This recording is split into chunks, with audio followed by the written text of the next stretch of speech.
আজকেই তিনি কার্নিভালের চালু করার বার্তা দিয়েছিলেন।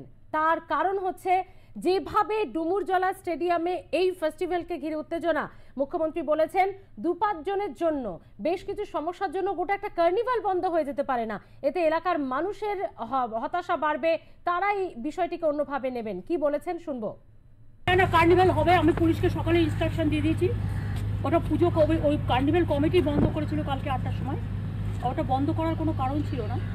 যদি কোনো রকম কেউ কাউকে কোনো কথা বলে, সেটা নিয়ে কার্নিভাল তো বন্ধ করার ব্যাপার নেই, সেটা আইনত প্রশাসনকে জানাতে পারতো। এবং দুপক্ষই আমি বলবো যে আইনত যা যা অ্যাকশন নেওয়ার পুলিশ নেবে। দুজনকে অলরেডি ডিটেন করেছে। কার্নিভাল আজ থেকে আবার ফুল প্লেসে চালু হবে এবং পুরো প্রশাসককেও আমি বলবো যে নিজের মতো কাজ করতে এবং আইনত কাজ করতে কোনো অসুবিধা নেই। কেউ কোনো বাধা সৃষ্টি করলে আইনের পথে। ওখানে দলবল নিয়ে কালকে না, এটা ঠিক নয়, এটা ঠিক নয়। এটা অরূপ বিশ্বাস আজকে যাবে এবং কথা বলবে। আমি এসব সাপোর্ট করি না। তোমার কিছু বলার থাকলে, তোমার কিছু অ্যাডিশনাল পার্কিংয়ের ব্যাপার থাকলে, যেটা আমি পুলিশের কাছে খোঁজ দিলাম, তুমি বলতেই পারো। কিন্তু ওই 4-5 জন গেছে তার জন্য কার্নিভাল বন্ধ করে দেওয়ার কোনো কারণ নেই। কার্নিভাল কমিটিকে আমি বলবো যে আজকে থেকে কার্নিভাল এক্ষুনি থেকে চালু করবে।